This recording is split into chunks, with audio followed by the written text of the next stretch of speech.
한 주 동안 잘 지내셨습니까? 훈련과 학업에 얼마나 수고가 많습니까? 안타깝지만 오늘도 확진자가 500명이 넘어가고 있어서 비대면으로 수업이 진행될 것 같습니다. 빨리 하루속히 확진자가 200명 안으로 100명 안으로 그다음에 확진자들이 또 많이 떨어져서 우리가 대면 수업을 할 수 있는 그런 기간을 가졌으면 좋겠습니다. 여러분들 그 아침 저녁으로는 쌀쌀하지만 낮의 온도는 20도가 넘어가고 있습니다. 여러분들 한절기에 건강 조심하고 지금부터 군대 윤리 및 필수 요건에 대한 강의를 진행하도록 하겠습니다.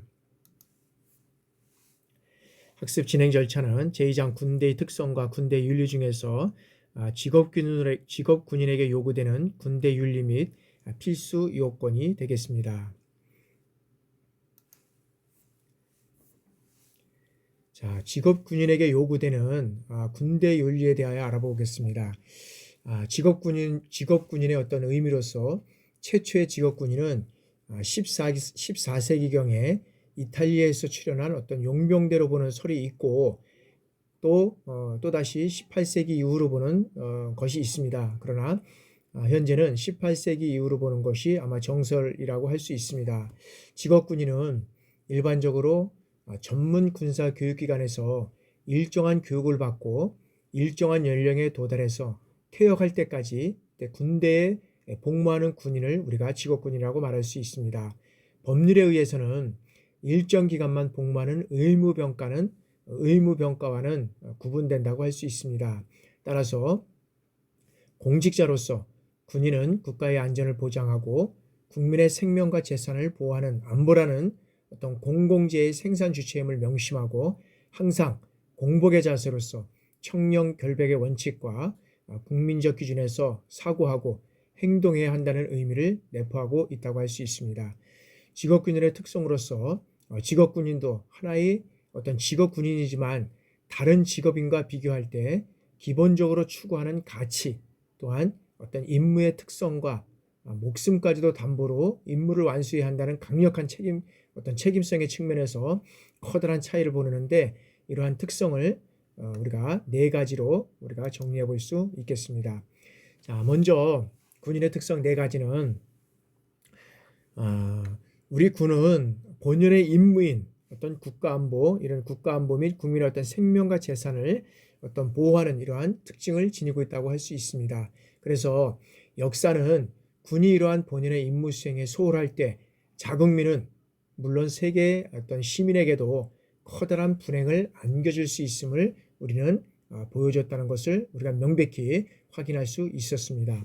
두 번째는 임무 수행 과정에서 군인은 이런 개인의 어떤 소중한 가치인 목숨을 담보로 하는 어떤 책임을 완수하는 이런 특수성을 가지고 있다는 거죠. 뭐냐 하면은 군 본연의 임무 수행 과정에서 무엇과도 바꿀 수 없는 어떤 절체절명의 순간이 존재하는데 이러한 순간에 자신의 가장 소중한 목숨까지도 기꺼이 희생해야 된다는 점에서 다른 직업과 명확히 구분된다고 할 수 있습니다. 세 번째는 군의 어떤 절대성이 요구되는 어떤 조직의 엄격한 이런 규율이라든지 강력한 유계 질서가 지배하는 것이 특징이라고 할 수 있다는 것이죠. 일단 군은 여러 가지 어떤 그 기능이 정상적으로 작동되기 위해서는 하급제대는 상급제대의 명령을 절대적으로 복종해야 한다는 것이죠. 따라서 군대는 엄격한 상명하복의 위계 조직으로 구성되고 또한 목숨을 바쳐서라도 명령에 복종할 것을 요구한다는 것입니다. 마지막 네 번째는 군은 강한 사회적 책임을 지닌 어떤 조직적인 이런 특징을 갖고 있는데 이러한 사회적 책임이 요구되는 이유는 뭐냐 하면 군이 합법적 폭력 관리 집단이라는 어떤 점이라는 것이죠. 그래서 무력이 합법적 관리 집단이기 때문에 군에 더욱 강력한 어떤 사회적 책임이 필요하다는 것을 우리는 알 수 있습니다.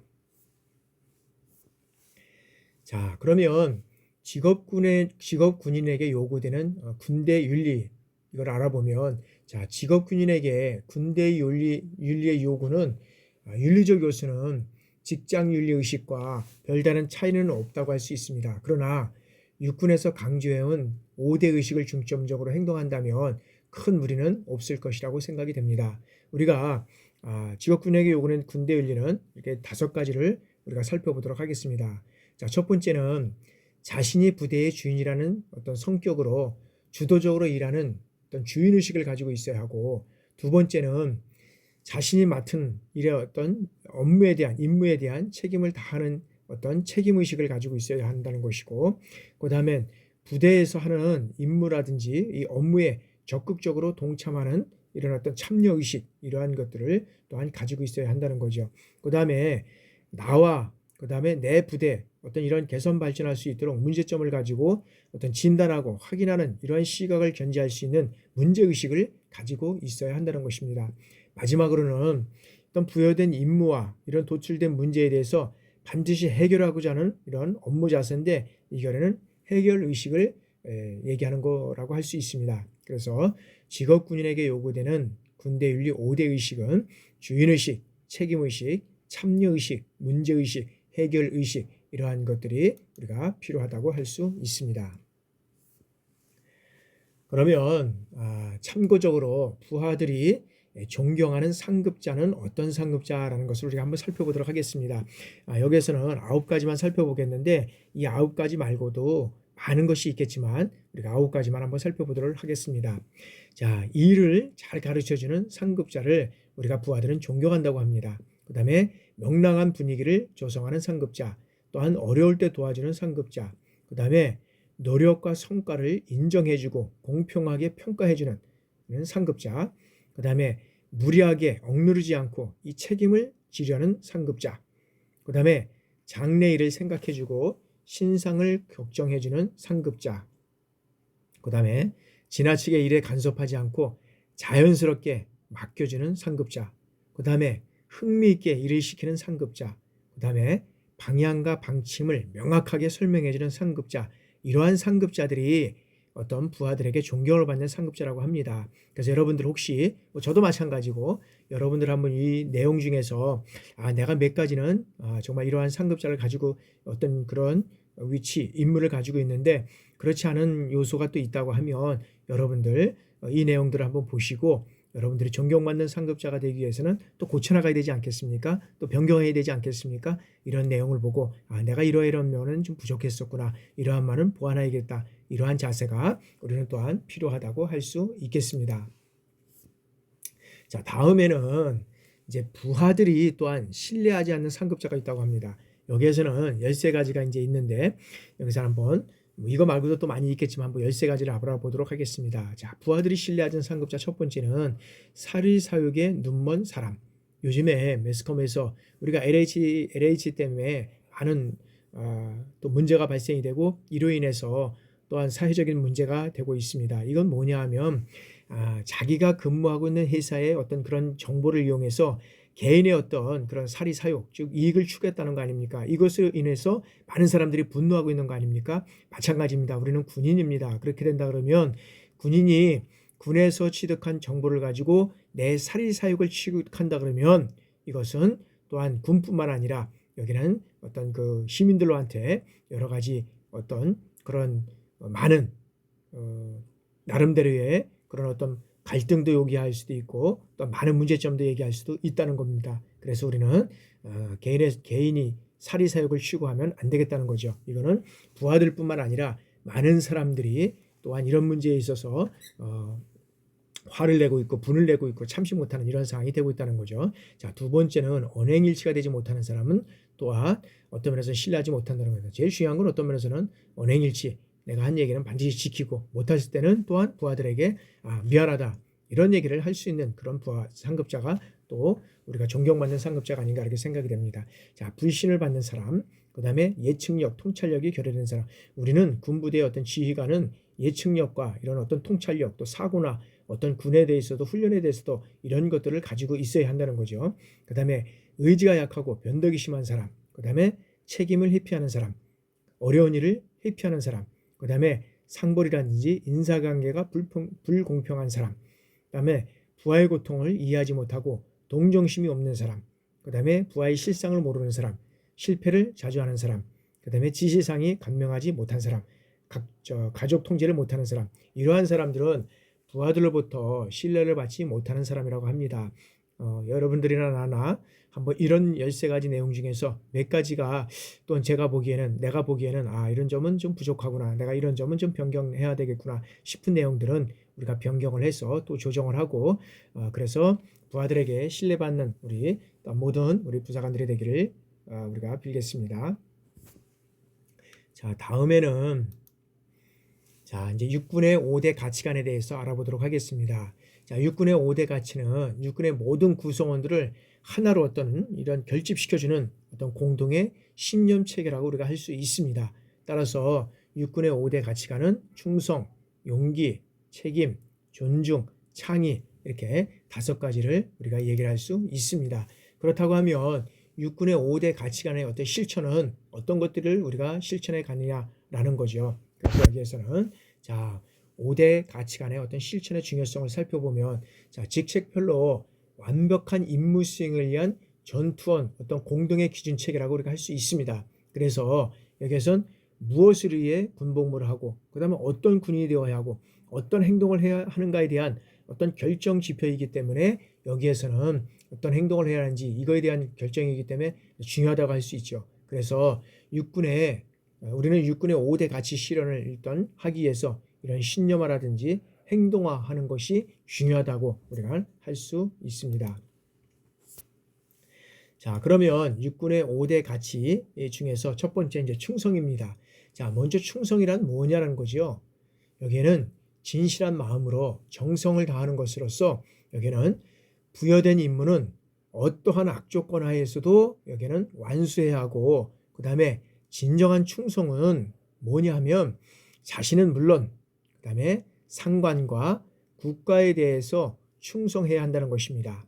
따라서 국가와 국민은 충성의 어떤 최상의 가치라고 할 수 있다는 것이죠. 자, 이 충성과 관련된 우리가 그 사례를 한번 살펴보도록 하겠습니다. 1949년 이제 6.25 전쟁, 여기에서는 이제 6.25 전쟁 직전 개성의 송악산에서 고지 전투를 통해서 이제 국지전이 수시로 반발하였는데 1949년 5월 3일입니다. 1949년 5월 3일에 국군 제1사단과 국군 1사단, 그 다음에 11년대가 이제는 개성 북방 송악산 일대를 경비하던 중에 북한군 1사단, 여긴 3년대 한 1천여 명이 이제 기습 남침을 하게 되는 거죠. 그것으로 인해서 이제 여기는 우리의 그 국군 1사단은 퇴각을 하게 됩니다. 그리고 국군 1연대는 이제는 국군 1연대 특시 역습을 강행하지만 여기는 북한군이 이 토치카에서 이제 기관총으로 계속하게 완강하게 저항하기에 따라서 이제 재탈환에 실패하게 되게 됩니다. 그러면서 이제 연대는 토치카 파괴를 위해서 어떻게 할 것이냐는 것을 이제 곰곰이 생각하다가 이제 공격대원을 선발하게 되었는데, 이제 여기에서는 서부덕 2등 상사, 그 다음에 박창근 하사 등 상등병 8명 해가지고 이제 10명, 나머지 인원도 가세해서 10명의 어떤 특공대가 편성되는 거죠. 그래서 이들은 이제 이 81mm 박격포에 이제 그 박격포탄과 급조된 폭발물을 품에 안고 온몸으로 이제 적진을 향해서 돌격하여 토치카를 모두 이제 파괴하는데 성공했다는 거죠. 이때 아군은 때를 놓치지 않고 돌격해서 이제 잃었던 고지를 모두 재탈환하는데 성공했다고 할 수 있습니다. 따라서 이제 정부는 여기에서 10명의 용사를 6탄 시봉사로 명명하고 이들의 어떤 조국애와 그 다음에 희생정신을 기리기 위해서 서부덕 상사는 여기에서 이제 소위로 여기 특진이 되는 거죠. 그리고 다른 9명은 이제 다른 모든 9명은 상사로 이제 특진시키는 동시에 여기에서는 을지무궁훈장을 여기에는 추서하고 국립묘지에 이제 안장을 하게 되는 겁니다.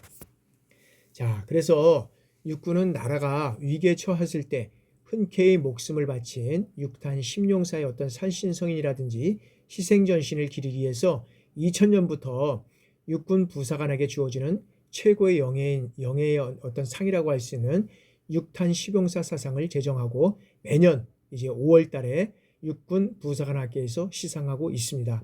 혹시 이제 뭐 한 달 정도 이제 남았는데 이제 4월 달이니까 한 달 정도 남았는데 혹시라도 육탄 10명의 어떤 용사에 선정이 돼서 상을 받으신 분도 혹시 있을지 모르겠는데 혹시 또 선정에 기다리고 있는 분도 있을지 모르겠는데 하여튼간에 이 부사관들에 대해서 이제 육군의 어떤 그런 그 살신성인과 희생정신을 기리기 위해서 이러한 상을 제정해서 시행하고 있는 것이 이제 사례로 또 되고 있습니다. 먼저도 고 오충현 공군 대령의 어떤 일기를 설명한 적이 있었는데요. 이 오충현 공군 대령은 2010년 3월에 이제 그 신임 공군조정사 교육에 나섰다가 사고로 이제 순직하게 되는 거 아닙니까? 이때 이제 그의 평소에 썼던 일기 내용을 이제 공개하게 되는 거죠. 그 일기 내용에는 이런 내용이 있는 거죠. 자, 내가 죽으면 가족은 내 죽음을 자랑스럽게 생각하고 담담하고 그다음에 절제된 행동을 했으면 좋겠다. 그래서 장례는 부대장으로 치르되 요구사항과 절차는 간소하게 했으면 한다. 또 장례 후 부대장과 소속 대원에게 감사 인사를 드리고 돈 문제와 조종사의 죽음을 결부시킴으로써 대의를 그르치는 일이 일절 없어야 한다. 왜 그러냐 하면 조국의 부대장을 치러주는 것은 조종사인 나를 조국의 아들로 생각하기 때문이다. 그러니 가족의 슬픔만 생각하지 말고 나 때문에 조국이 이 재산이 낭비되고 공군의 사기가 실추되었음을 깊이 사과해야 한다라고 해서 군인은 오로지 충성만을 생각한다라고 여기에서 고우충현 이런 그 공군 대령의 일기 내용이 여기에서는 공개된 것이 있습니다. 아마 공군 군인은 누구든지 뭐 그렇겠지만 특히 이제 공군 같은 경우에는 훈련이라든지 각종 이런 어떤 기상 악화와 관련돼서 언제든지 이런 순직할 수 있는 이런 아마 자세가 되어 있지 않나 생각을 합니다. 그래서 이 내용을 아마 일기로 담았던 그런 내용이 아닌가 싶습니다. 다시 한번 우리가 겸허히 이런 내용을 또 일기 내용을 보니까 머리가 숙여집니다. 자, 다음에는 이제 충성입니다. 충성, 실천 방향입니다. 자, 이러한 충성의 어떤 실천 방향은 첫째, 국가와 국민, 부대에 대한 어떤 충성으로서 유사시 여기에는 자신의 목숨까지도 헌신할 수 있는 자세를 여기에는 견지해야 된다라는 것입니다. 둘째는 이 상관과 부하에 대한 어떤 이런 상관과 부하에 대한 충성으로 여기에는 상관의 명령에 여기는 자발적으로 복종하고 그 다음에 정성스러운 마음으로 이 전우를 대해야 한다라고 되어 있습니다. 그 다음에 세 번째는 직무에 대한 충성으로 임무에는 어떤 악조건에서도 완수해야 되고 자기 분야에서는 어떤 최고 전문가 그 다음에 생산적인 결과를 만들어내야 한다라고 또 되어 있습니다. 마지막으로 이제 충성에 대한 실천 방안에서 자신에 대한 어떤 충성으로 자신이 한 약속은 반드시 여기에서는 준수하는 자세가 필요하다라고 해서 여기에서는 네 가지의 어떤 실천 방안을 얘기를 하고 있습니다. 자, 다음엔 군인의 지휘 및 어떤 복무에 관한 기본법에서 군인의 의무 중 충성의 의무가 있는데 여기에서는 어떤 것이 있느냐면 군인은 국군의 사명인 국가의 안전보장과 국토 방위의 의무를 수행하고 그 다음에 국민의 어떤 생명과 신체, 재산을 보호하며 국가와 국민에게 충성을 다해야 된다라고 이제 명시되어 있다는 것입니다. 자, 육군의 5대 가치 중에서 두 번째 이제 용기가 되겠습니다. 자, 용기란 무엇이냐라면 씩씩하고 굳센 기운, 그다음에 사물을 겁내지 않는 기재를 의미한다고 할 수 있습니다. 따라서 용기는 전장에서 이 공포심을 최소화하고 그다음에 전투에서 여기는 승리하게 하는 어떤 최고의 가치이고 두려움을 알면서도 그것을 억누르고 행동으로 실천하는 것으로 여기에는 용기 있는 행동이 이 부하에게 전이돼서 결국에는 뭐냐면 강한 전투력을 발휘해서 전투에서 승리할 수 있는 그러한 것들을 우리가 용기라고 할 수 있습니다. 그래서 이 용기와 관련된 이제 배트고지 영웅의 어떤 김만술 상사의 어떤 사례를 우리가 한번 살펴보도록 하겠습니다. 자, 배트고지 임진강 지류가 이제 남북으로 흐르는 어떤 가운데 표고가 120에서 150여 대의 봉우리가 이제 이랬던 세 개로 이렇게 이루어졌다는 거죠. 그런데 6.25 전쟁이 발발하면서 이제 평양 타락작전을 비롯해서 주요 전투에 참전해서 탁월한 지휘능력을 인정받은 이제 이 김만술 상사가 1953년 이제 7월 15일에 특무상사에서 이제 육군 소위로 이제 현지 임관돼서 제1사단 제11연대 이제 여기 육중대 이소장으로 부임을 하게 됩니다. 그래서 부임 당일 이제 소대원 35명과 함께 이 배트고지를 지키고 있던 이제 이소대장 김만술 소위는 야음을 이용해서 이제 그 인해전술로 공격해오던 중국군 제1군 예하 1사단의 2개대대 병력을 이제 맞아서 이제는 약 한 1000명입니다. 맞아서 이제는 이 공방전을 벌이면서 13시간의 어떤 치열한 혈전을 전개해서 아군 24명이 전사하고 중국군은 313이 사살되고 그 다음에 450명이 부상당하는 이러한 전공을 거두게 되는 것입니다. 그래서 이 배트고지 영웅 이 김만술 상사는 이 전투의 유공으로 김만술 상사는 여기에는 한미 최고 무궁훈장인 금성 태극 무궁훈장과 십자훈장을 여기에서는 이제 수여받게 됩니다.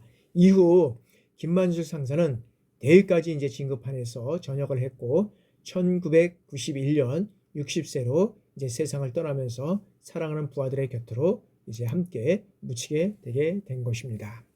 자, 그러면 용기의 실천 방안은 어떤 것이 있느냐 한번 우리가 살펴보도록 하겠습니다. 5가지를 우리가 살펴보도록 하겠습니다.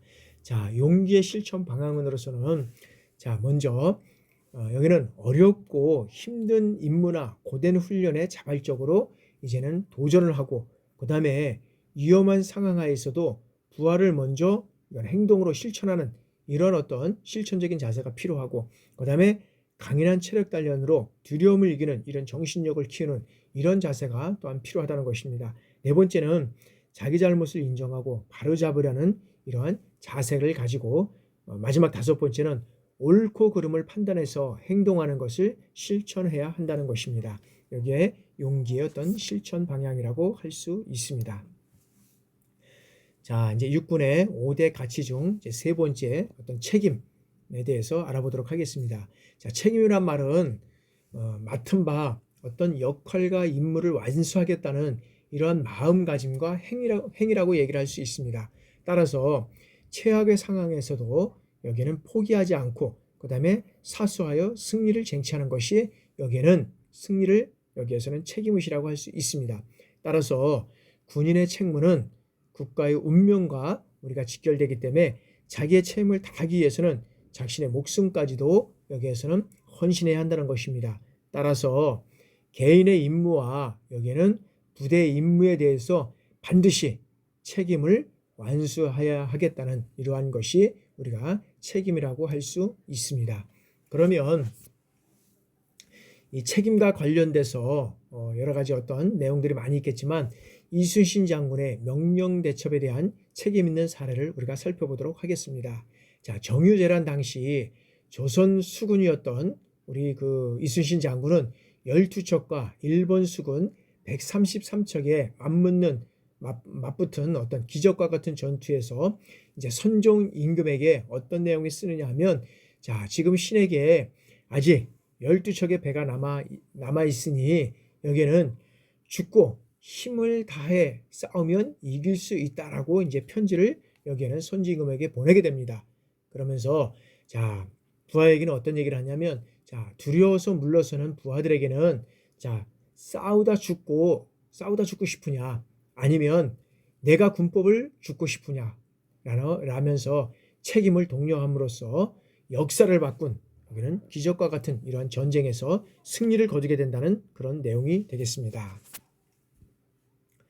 그래서 이순신 장군과 관련된 주요 명언은 참 많지만 여기에서는 한 4가지 정도만 우리가 살펴보도록 하겠습니다. 자, 이순신 장군의 주요 명언 첫 번째는 자, 금신전선 상유십입니다. 자, 신에게는 아직 12척의 배가 남아 있사옵나이다. 이거와 관련돼서 많은 어떤 또 패러디가 나와 있는 것들을 우리가 볼 수 있죠. 자, 필사즉생 생즉필사.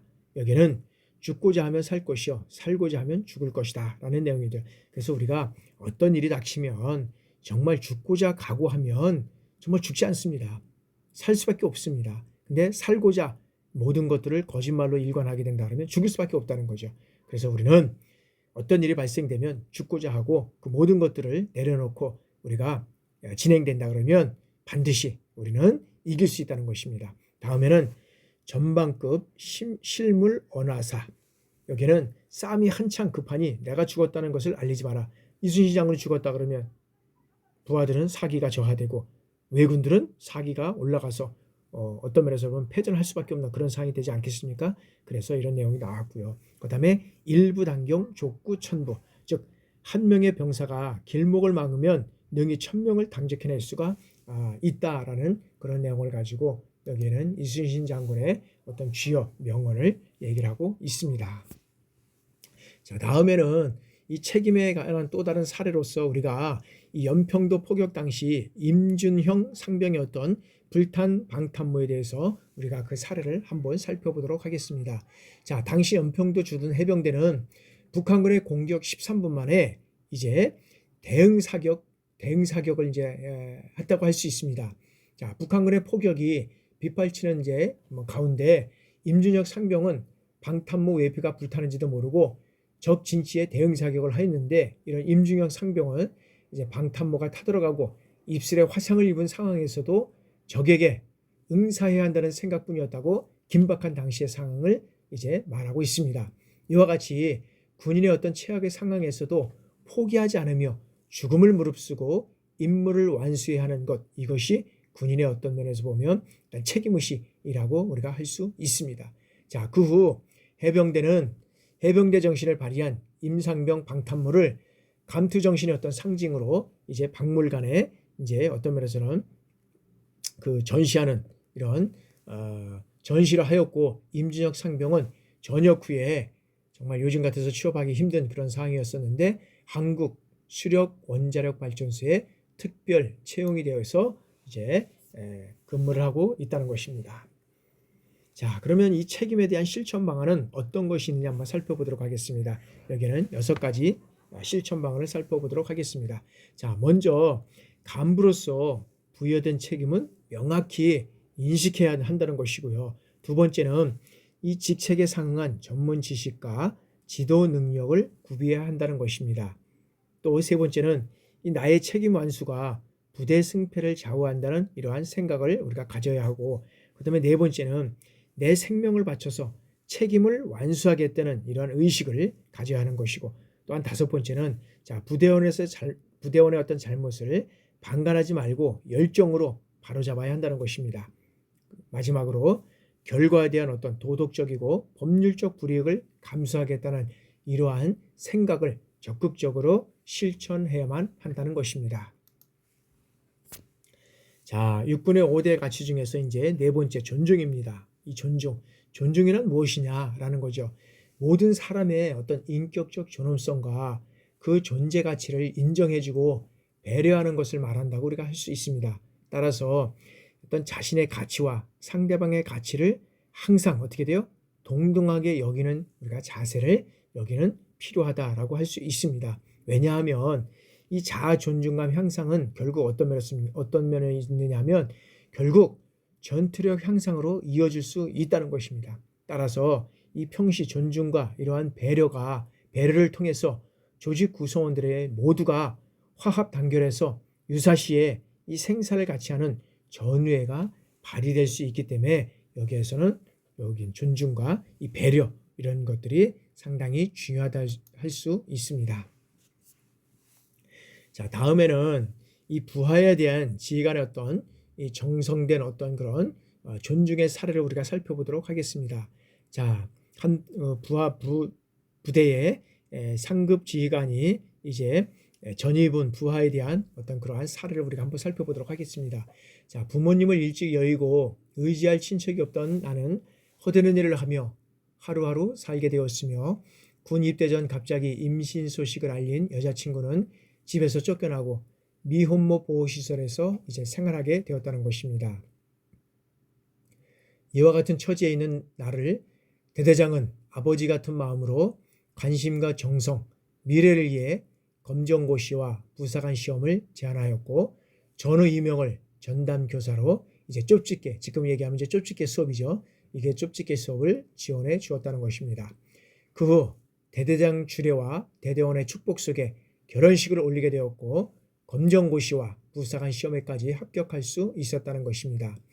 따라서 부하에 대한 어떤 인격적으로 존중하고 배려를 통해서 부대원을 화합하고 단결시킬 수 있는 이러한 어떤 부대의 어떤 그러한 사례를 한번 얘기할 수 있습니다. 제가 있던 그 부대에도 그런 경우가 있었습니다. 특공연대에서 근무를 했는데 아마 그 부대원 중에서 병사 한 명이 아마 군대에 오기를 별로 뭐 이렇게 달갑지 않았게 생각했던 것 같습니다. 그래서 특공연대에서 이제 훈련을 다 받고 부대 배치가 이제 받았는데 저희 이제 그 대대로 왔는데 이 병사가 전입하자마자 얼마 안 돼서 탈영을 하게 된 거죠. 근데 이제 탈영을 하고도 자기가 이제 무섭고 막 이러니까 산으로 도망을 간 거예요. 그리고 이제 아마 그때가 아마 3월 달인가 언제가 되다 보니까 2월 달인가 이렇게 된 것 같은데 뭐 날씨가 춥고 하니까 아마 산에 불을 피웠던 것 같아요. 그래서 아마 불을 피운 걸 가지고 자기도 이제 추우니까 불을 피웠다가 아차 싶었는지 그 불을 끄고 이제 다시 그 동네 쪽으로 이제 내려와 가지고 내려와서 이제 나중에 자수를 한 그런 상황인데요. 아마 이제 이 부대원을 그래서 이 부대원을 잘 그 상담을 해서 이 부대원이 여러 가지 뭐 악조건 속에서 가정적으로도 여러 가지 그런 일이 있어서 이 병사를 그래서 이제 조리실로 파견을 하고 조리 교육을 받고 그다음에 배치가 돼서 이제 근무를 하고 이제 잘 근무를 마치고 또한 이제 전역을 하게 돼서 사회생활을 잘 적응한 이런 그 부대원을 제가 보게 되었습니다.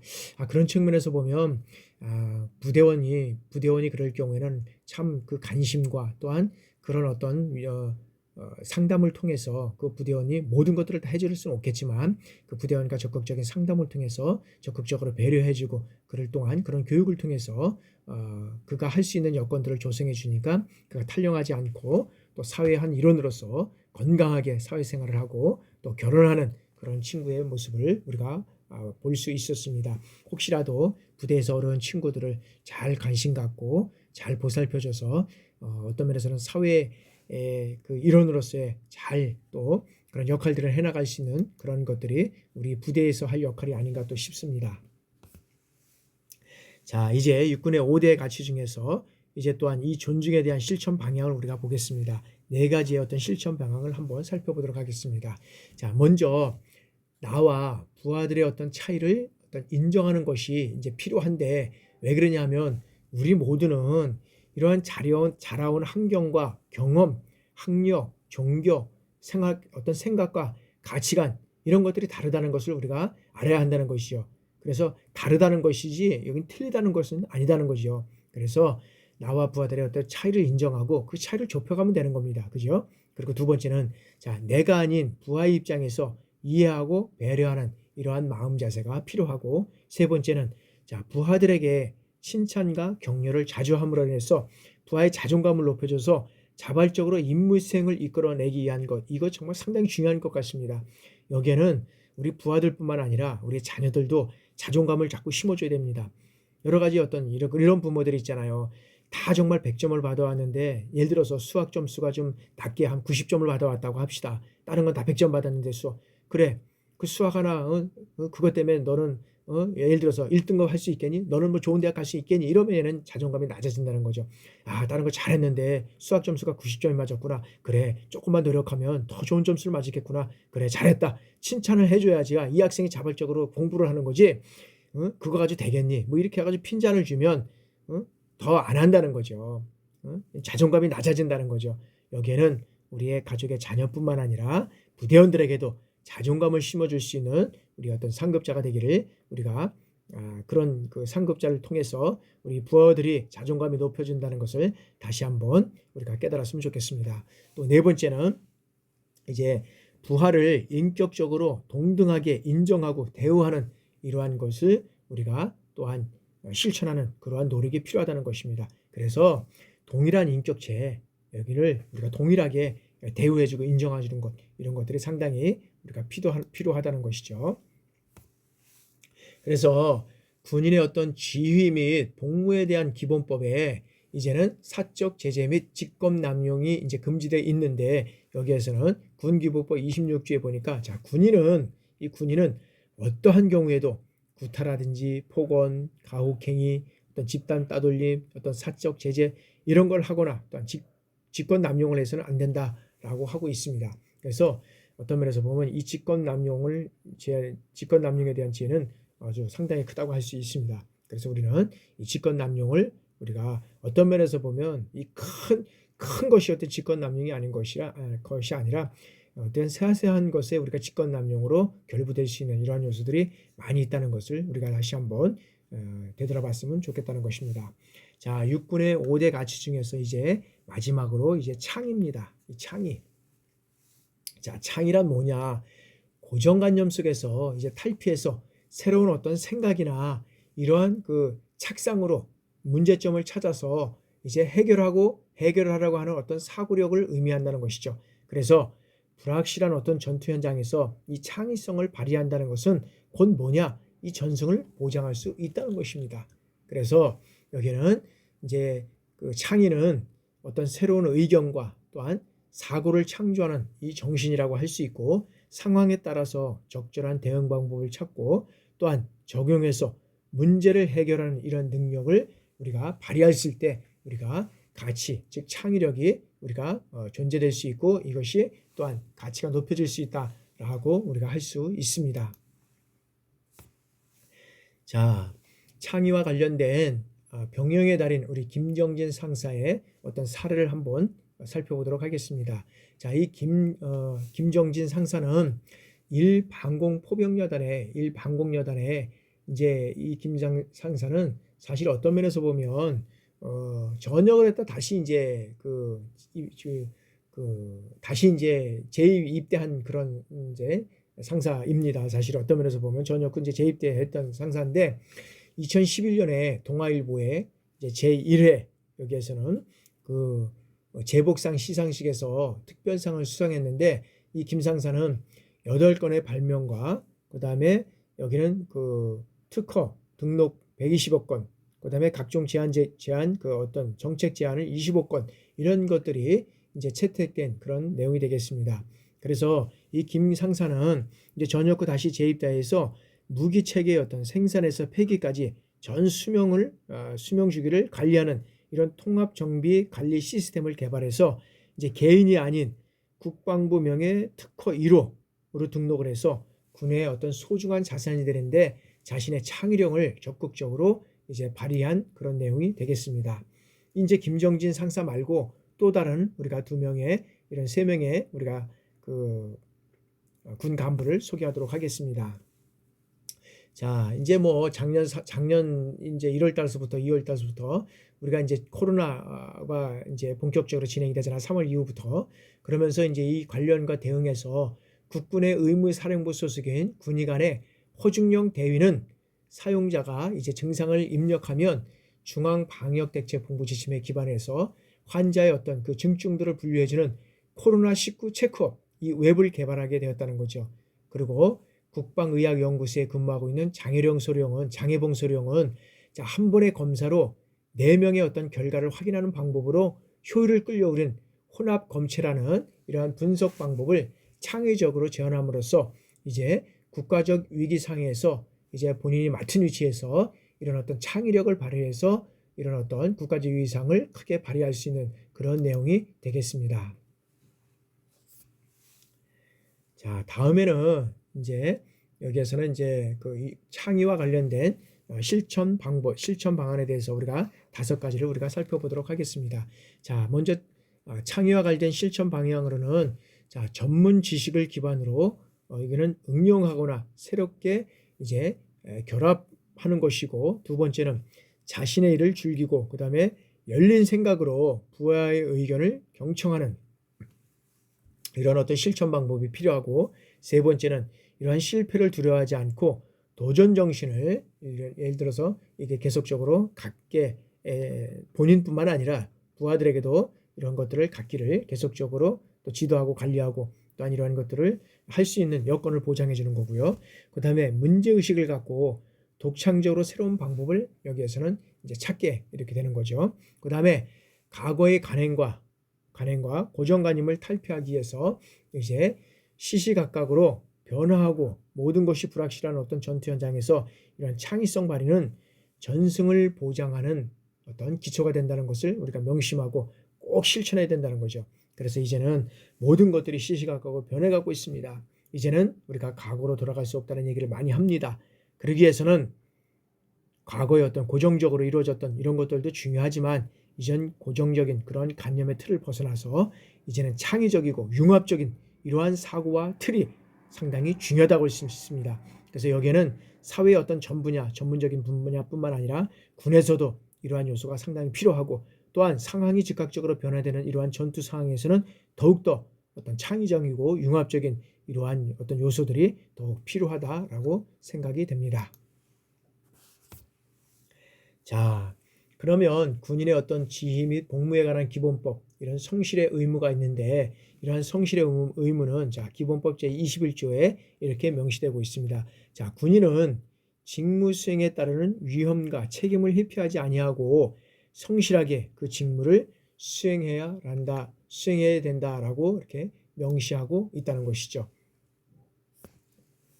자, 다음에는 이제 육군의 핵심 가치를 우리가 알아보도록 하겠습니다. 자, 육군의 5대 가치관 중에서 핵심 가치는 여러 가지 우리가 충성서부터 존중까지 우리가 5대 우리가 의식을 우리가 여태까지 살펴봤습니다. 근데 이제 이게 2020년 5월에 여기는 육군의 핵심 가치를 이제 재정립하게 된다는 것입니다. 그래서 여기는 5대 가치인 충성, 용기, 책임, 존중, 창의 이런 것들을 이제 다른 방향성을 가진 것이 이제 아니고 어떤 면에서는 이런 기존의 어떤 그런 것을 가지고 여기에서는 이제 얘기할 수 있는데 그 뭐냐 하면은 여기에서는 자 시대적 변화의 흐름에 맞춰서 이제 지난 것이라고 우리가 이제 보면 타당하다고 할 수 있습니다. 그래서 육군의 이제 핵심 가치는 여기는 위국 헌신, 그다음에 책임 완수, 상호 존중 이런 것들이라고 얘기할 수 있고 먼저 이제 우리가 이런 것들을 살펴보면 위국 헌신은 자 육군의 어떤 존재 목적으로서 군인으로서 헌법에 명시된 신성한 의무를 우리가 완수하려는 자세가 바로 위국 헌신의 우리가 정신 자세라고 할 수 있다는 것입니다. 그리고 두 번째는 이 책임 완수는 육군의 어떤 정체성과 이 역할을 의미한다고 할 수 있고 구성원 개개인이 모두 책임 완수의 어떤 가치를 실현하는 것은 우리가 물론 조직 전체가 주어진 책임을 완수할 때 전쟁에서 승리할 수 있으며 책임 완수가 위국 헌신과 밀접하게 관련된 것임을 우리가 보여줄 수 있다고 우리가 생각하면 될 수 있을 것입니다. 자, 세 번째는 이 상호 존중은 자 조직 구성원 모두가 하나로 결집했을 때 승리할 수 있으며 이런 임무를 달성하게 만들어준다는 측면에서 이 책임 완수도 또 이 서로가 밀접한 이런 밀접한 관계를 우리가 가질 수 있다는 것을 우리가 여기에서도 볼 수 있습니다. 그렇다면 자 우리가 육군의 핵심 가치를 통해서 우리가 한번 살펴보도록 하겠습니다.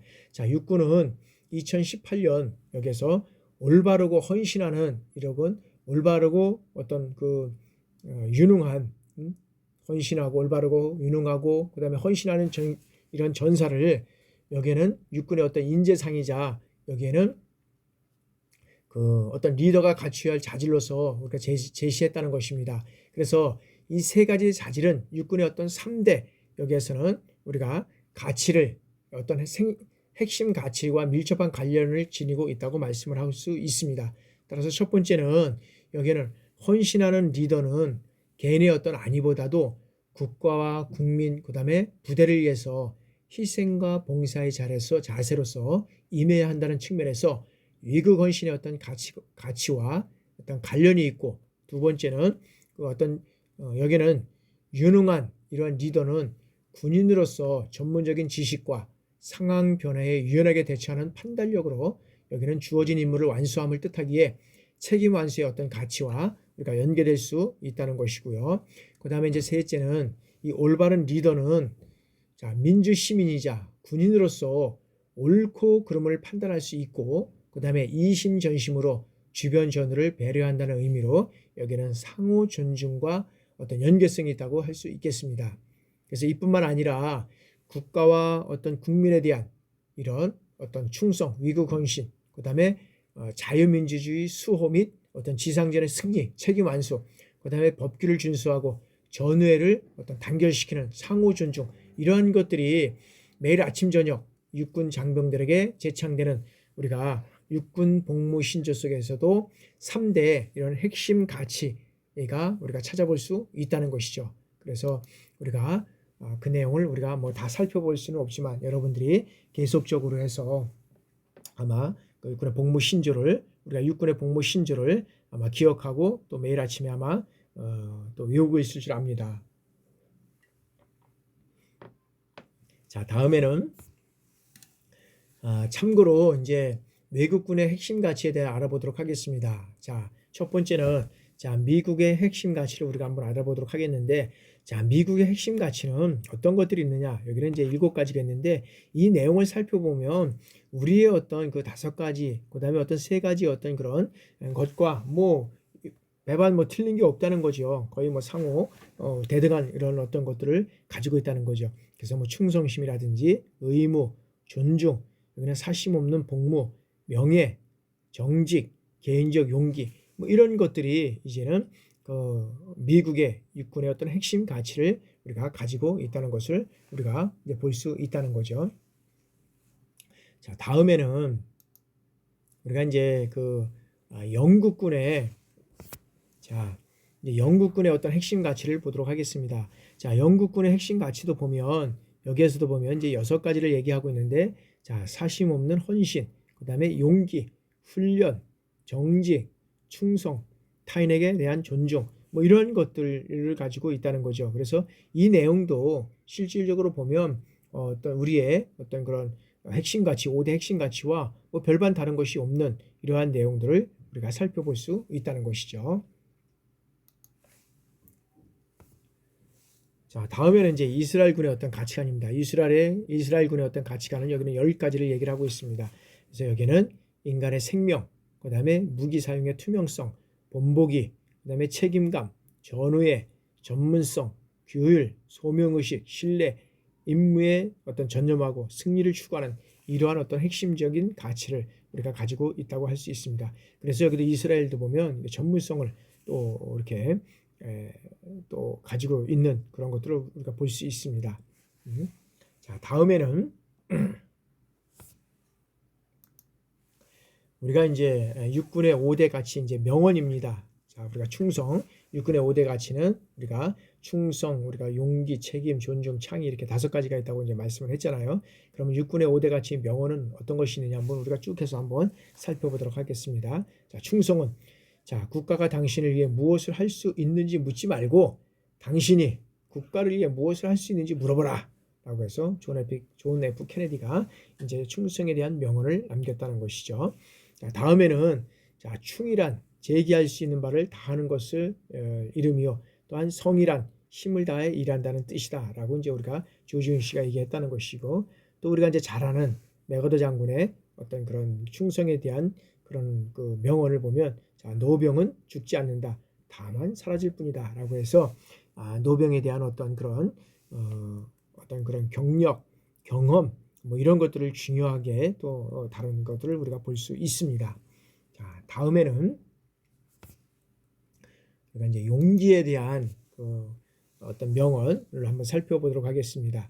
자, 용기는 가장 고귀한 덕이며 병기의 날카로움과 빛을 주는 진정한 강철이다 라고 해서 크라우제비츠가 여기에서는 이런 어떤 명언을 남겼다는 거죠. 그 다음에 옳은 것과 하지 말아야 할 것을 아는 것이 용기의 필수 조건이다 라고 해서 공자가 또 이러한 말을 남겼다는 것이죠. 그래서 보면 옳은 것과 또 하지 말아야 할 것, 아는 것과 아는 것이 용기의 필수 조건이다. 그래서 우리가 실제로 보면 우리가 살아가면서 또 옳은 것, 그 다음에 하지 말아야 될 것, 이거를 몰라서 안 하는 것 같지는 않습니다. 그래서 중요한 것은 우리가 실천인 것 같아요. 제일 중요한 것은 우리가 여러 가지를 아는 것도 중요하고 이런 그 명언도 아는 것도 중요하지만 제일 중요한 것은 우리가 실천이다라고 하는 거죠. 그래서 이 실천이 뒤따르지 않은 것은 한편으로 보면은 우리가 어떤 면에서 보면은 여기에는 우리가 한마디 말로 우리가 두 마디를 하고 그다음에 약속을 지키지 않는 이런 어떤 것들을 우리가 얘기할 수 있잖아요. 그래서 우리가 그런 내용들을 통해서 우리가 여기는 제일 중요한 것은 실천을 해야 한다는 그러한 취지로 우리가 한번 말씀을 드렸습니다. 또한 용기라는 것은 실패를 거듭하더라도 열정을 유지하는 능력이다라고 해서 이제 위스턴 처칠이 얘기를 했습니다. 자, 다음에는 이제 책임에 대한 겁니다. 자, 위대함의 대가는 책임이다라고 위스턴 처칠이 얘기했고, 그 다음에 평화로울 때 땀을 더 흘리면 전쟁에서 피를 덜 흘린다는 얘기가 있고, 책임에 충실한 것은 스스로 기회를 만드는 것이다. 워너메이커가 이제 여기 책임에 대한 얘기를 또한 했습니다.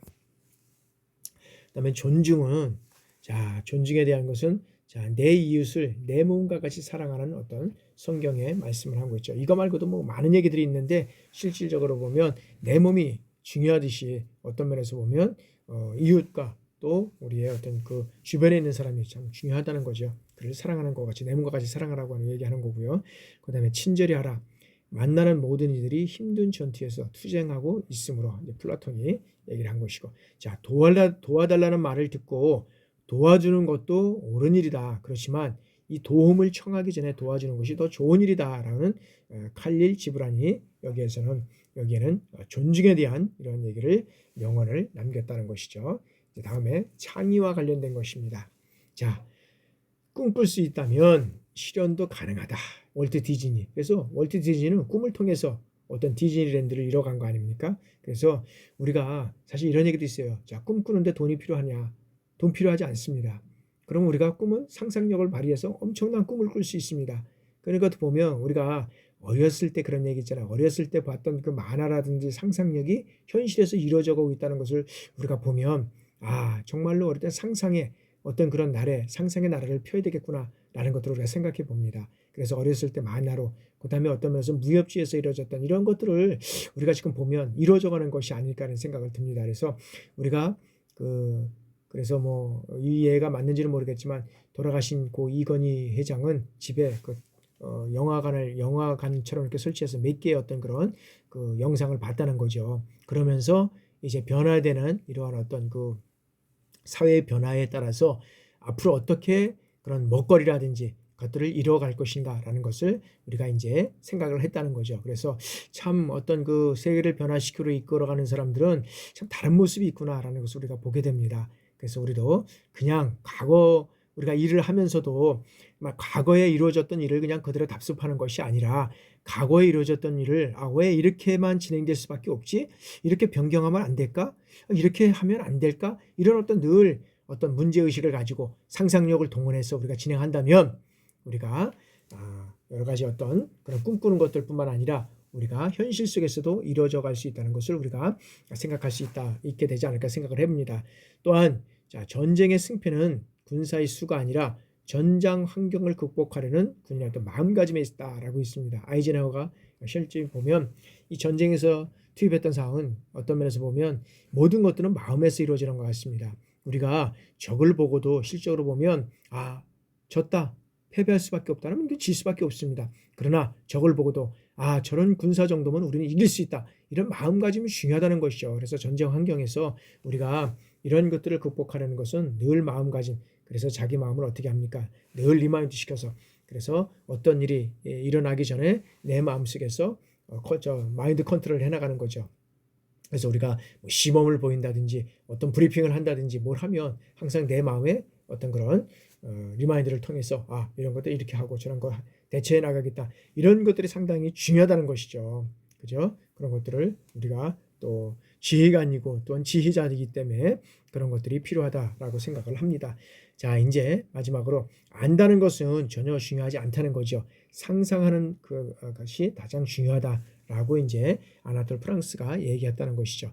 그래서 이제 여기에서는 오늘은 이제 군인에게 요구되는 군대 윤리 및 필수 요건에 대해서 우리가 여러 가지 살펴봤습니다. 그 중에서도 우리가 군대의 5대 가치라고 할 수 있는, 여기에서는 이제 우리가 그 5대 가치를 우리가 이제 여기서는 살펴봤습니다. 그래서 그 5대 가치를 통해서 우리가 다시 한번 어떤 것들을 우리가 정리해 나갈 건지를 다시 한번 우리가 한번 생각해보고 그다음에 이제 강의를 마치도록 하겠습니다. 그리고 이제 다음 주에는 이제 중간고사에 대한 것들을 고지를 하고 여러분들한테 안내를 하고 이제 8주차에서 이제 그 중간고사를 볼 수 있도록 그렇게 노력을 하겠습니다.